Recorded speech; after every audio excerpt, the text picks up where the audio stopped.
ऐसे संत धरती पर आते हैं तो वो बचपन से, जैसे कि गुरुजी से सुनते थे कि बचपन से ही वो ईश्वर के रंग में रंगे हुए होते हैं। वो एक संत की तरह अपना जीवन बिताकर गए हैं। जैसे हम संतों के बारे में पढ़ते हैं, कबीर जी हैं, नानक जी हैं, हम ऐसा मानते हैं कि हमारे जो गुरुजी थे उस अवस्था में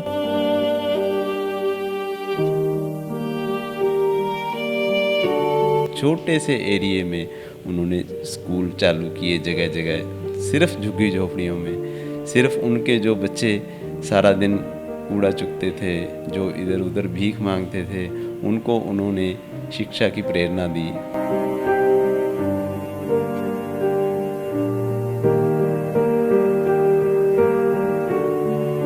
जो पापा ने ये निष्काम सेवा आश्रम रूपी जो बीज बोया है, वो मैं चाहूँगी कि जितने भी हम बच्चे हम सब मिलकर इस निष्काम सेवा आश्रम को एक अलग नई ऊंचाइयों पर लेके जाएं।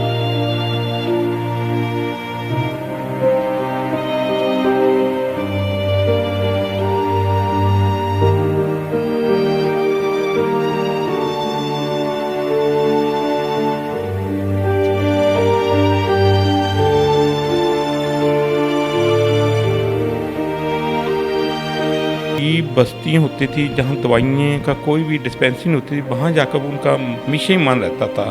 और सबसे अच्छी बड़ी बात उनमें ये मैंने देखी, वो वाइट कॉलर को हर वक्त हेल्प करने में तत्पर रहते थे। वो किसी को पता भी नहीं, हम उनके साथ काम करते हमको भी नहीं पता लगने देते थे किसकी क्या मदद करके थे। हमें यही प्रेरणा देते थे, बेटा देखो वाइट कॉलर तो मांग भी नहीं सकता है, इसको ऐसे देना है दान, उसके घर के किसी को, दूसरे हाथ को भी ना पता लगे, किसी मेंबर को भी ना पता लगे।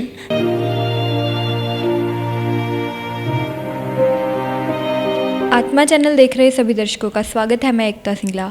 आज हम पहुंचे हैं लुधियाना के निष्काम आश्रम में, जहां पे एक बहुत ही दुखद घटना हुई है। जो यहां के गुरुजी थे स्वामी निष्काम जी, वो ज्योति ज्योत समा गए हैं। तो उनके बारे में जानते हैं कुछ बातें श्रुति जी से, जो यहाँ की मैनेजर हैं। तो आइए बात करते हैं उनसे। श्रुति जी, स्वागत है आपका।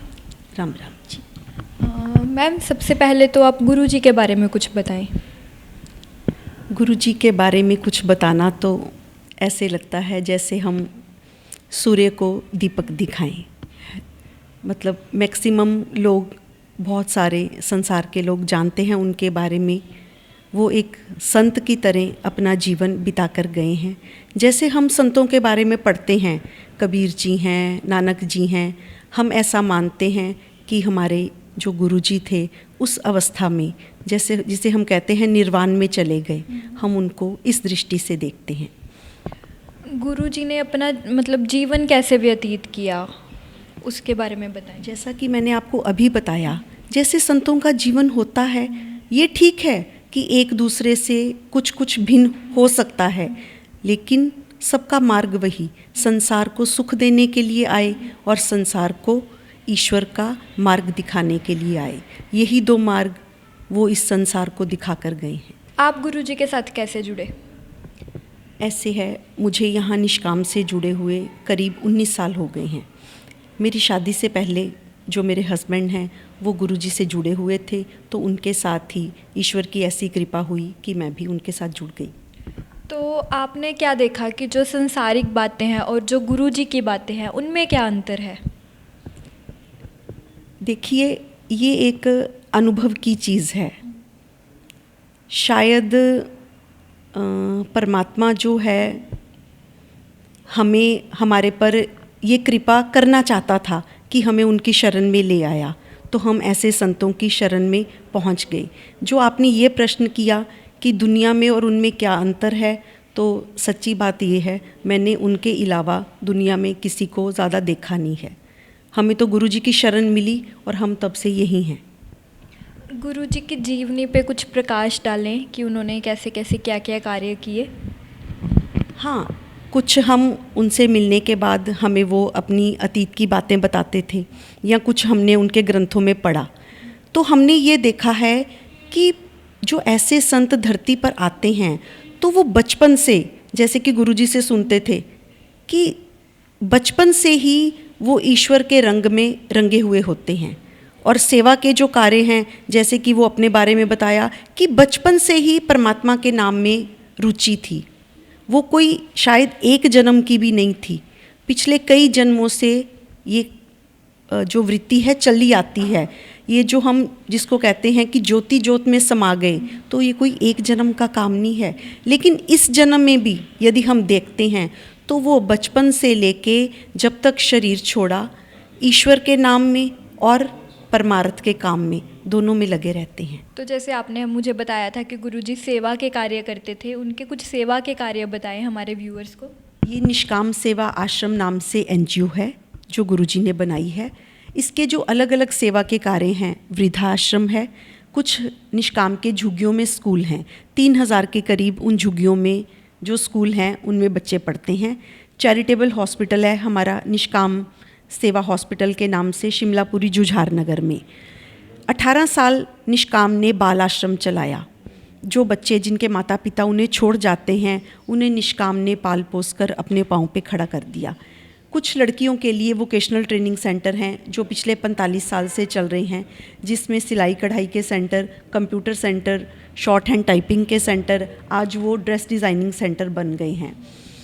निष्काम का जो ध्येय रहा है वो ये रहा है, जो भी सेवा का कार्य आपको मिलता जाए वो करते चलो। ज़रूरतमंद बेटियों की शादियां निष्काम सेवा आश्रम द्वारा करवाई जाती हैं। पिछले 13 साल से निष्काम ये देखती है कि यदि दुनिया से भूखमरी दूर करनी है तो आपको इस धरती पर जहाँ कहीं खाली जगह है वहाँ आप फल के पेड़ लगाइए। और निष्काम आप सबको भी ये प्रेरणा देती है कि कम से कम अपने जन्मदिन पर, अपनी कोई शादी की सालगिरह है या कोई भी ऐसा घर में शुभ कार्य है, तो आप कम से कम 5 फल के पेड़ ज़रूर लगाएं। निष्काम का मकसद इस दुनिया को सुख देना, और वही संत करके गए और हमें बता कर गए। तो कुछ थोड़ा सा गुरुजी की लाइफ के बारे में जानते हैं। उनका सबसे पहले तो असली नाम क्या था? उनका नाम श्री श्रवण कुमार। उनके परिवार में कौन कौन है? उनके परिवार में बेटे हैं, बहुएं हैं, भरा पूरा परिवार है। कितना समय हो गया उनको परिवार छोड़कर यहाँ रहते हुए? हम ये तो नहीं कहते छोड़कर, लेकिन उन्हें यहाँ रहते हुए 18 साल हो चुके थे। तो परिवार के साथ उनके संबंध कैसे रहे? जैसे संतों के होते हैं, बस ये है कि आम इंसान का छोटा परिवार होता है, संत का सारी दुनिया परिवार बन जाती है, बस ये अंतर है। कोई ऐसी मतलब इंसिडेंट, कोई कुछ ऐसा हुआ हो जिसने आपको बहुत ज़्यादा प्रभावित किया हो गुरुजी की तरफ से? देखिए, ऐसे है, जब से हम गुरुजी की शरण में आए हैं कोई एक इंसिडेंट नहीं होता। जो हमारा प्रेरणा स्रोत हैं, जो संत का जीवन है, वो पूरा का पूरा ही मतलब प्रेरणादायक ही होता है। तो उसमें किसी एक इंसिडेंट का वर्णन, रोज़ नया ऐसा कुछ हमें उनके जीवन में, क्योंकि बहुत नज़दीक से देखा है, तो ये भरा पड़ा होता है। अगर हम लिखने बैठें या किसी को बताने बैठें तो इसका कोई अंत नहीं होता, क्योंकि उनका हर कार्य दुनिया के लिए प्रेरणा होता है। अंत में गुरुजी के लिए आपके भाव व्यक्त कीजिए। देखिए, ये भाव ये नहीं किसी के सामने व्यक्त किए जा सकते, ये अंदर की चीज़ है। आप समझ रहे हैं? हाँ, ये ठीक है, मैं शब्दों में आपके सामने जो भी बातें आप पूछ रहे हैं मैं बता रही हूँ, लेकिन ये भाव कोई शिष्य नहीं बता सकता।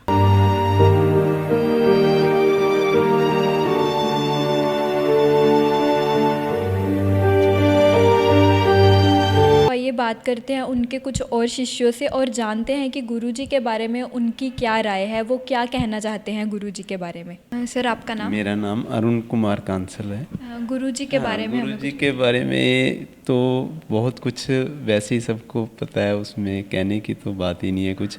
वैसे जो शिक्षा के बारे में उनका जो नज़रिया था, जो उन्होंने सेवा के कार्य किए हैं, वो आज तक हमने तो कहीं और देखा नहीं है और ना देखने को शायद मिले।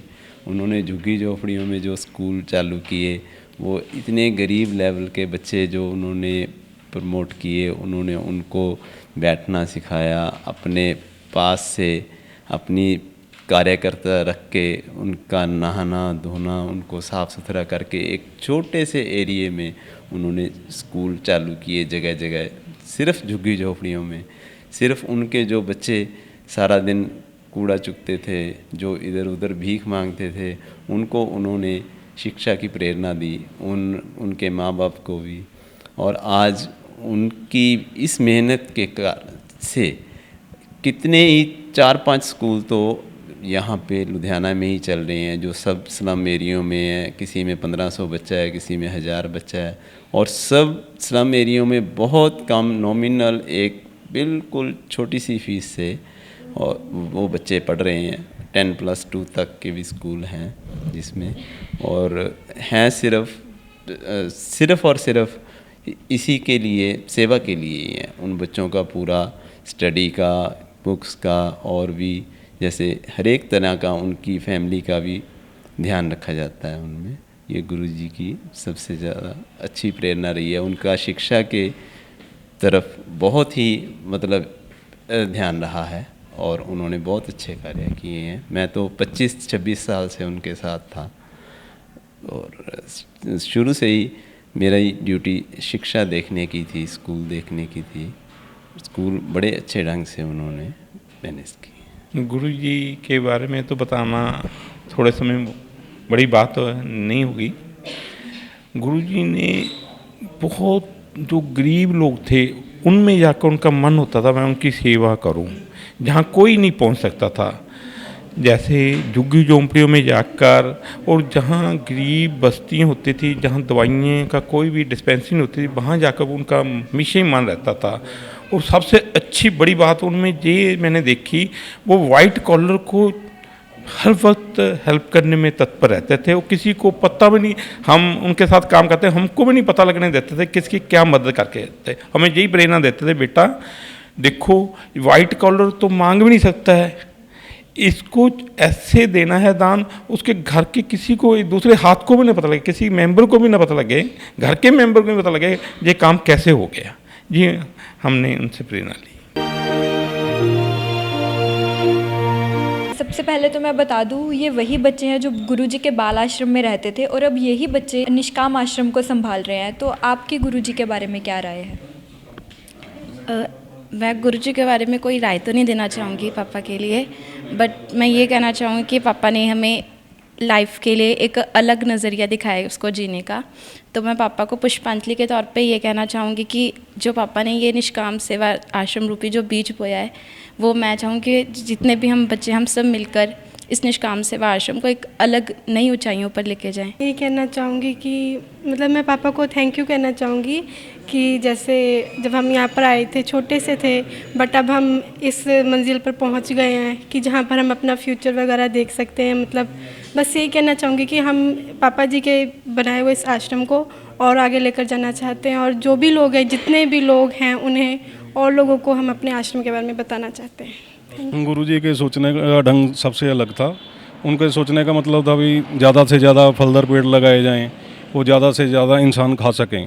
उनका मतलब था भी अगर इंसान ने नहीं भी खाया तो जो फल लगेंगे वो पक्षी खा लेंगे, पक्षी भी नहीं खाएंगे, अगर नीचे भी गिर जाता है तो कीड़े मकोड़े खा सकते हैं।